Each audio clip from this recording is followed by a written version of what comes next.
رحمتوں کے دروازے کھلے رہ گئے، آسمانوں کے دروازے کھلے رہ گئے، جنتوں کے دروازے کھلے رہ گئے، جہنم کے دروازے بند ہو گئے، شیطان کو بھی بند کر دیا گیا۔ یار شیطان اب بند ہویا، تو مسجد نماز نہیں پڑھی، تو عید علیہ دیہڑے عید دو رکعتاں پڑھ کے دعا کہ رب دی رحمتاں میں نے جان۔ آپ علیہ الصلوۃ والسلام اور آپ کے صحابہ کرام رمضان المبارک کے آنے سے پہلے رمضان کی تیاری شروع فرما دیتے۔ جیسے رمضان کا چاند نظر آتا تو پھر حقیقت میں کمر کس کے رمضان کی رحمتوں کو سمیٹنا شروع کر دیتے۔ وہ حقیقت میں تیاری تھی، یہ نہیں تھی بھی جیسے ہم پاکستانی لوگ تیاری کرتے ہیں، وہ حقیقت میں تیاری تھی، وہ حقیقت میں رب کو منانے کا طریقہ تھا، وہ حقیقت میں رب کو منانے کا انداز تھا، وہ حقیقت میں رب کے مہمان کی قدر کرنے کا ایک انداز تھا۔ ایک عزم ہے، رمضان المبارک کا چاند نظر آتا ہے، ہم تیاری شروع کرتے ہیں، رمضان ختم ہو جاتا ہے، ہماری تیاری ختم نہیں ہوتی۔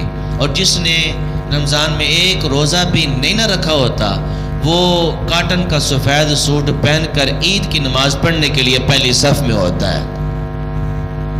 حقیقت بات ہے، ایسے لوگ دیکھیں کاٹن کا سفید سوٹ پہن کر پہلی صف میں ہوتے، بھی سارے روزے رکھے ہی نہیں، کسی نے رکھے ہی نہیں۔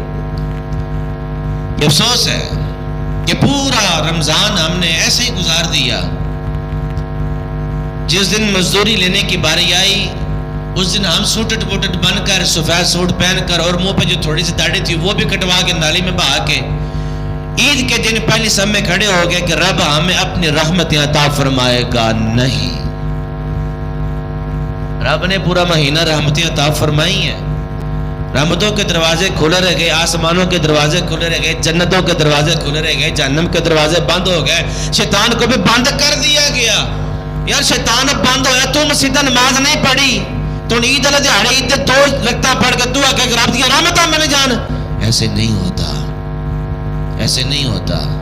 رب نے پورا مہینہ رکھا تھا اپنی رحمتیں سمیٹنے کے لیے، آ جاتا تو رب بھی راضی ہو جاتا، رب کا رسول بھی راضی ہو جاتا، یہ رب کا مہمان بھی راضی ہو جاتا۔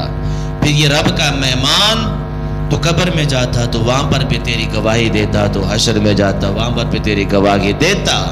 مولا تو نے مجھے اس کے پاس بھیجا تھا، اس نے میری قدر بڑی کی تھی، اس نے میری سیوا بڑی کی تھی، اس نے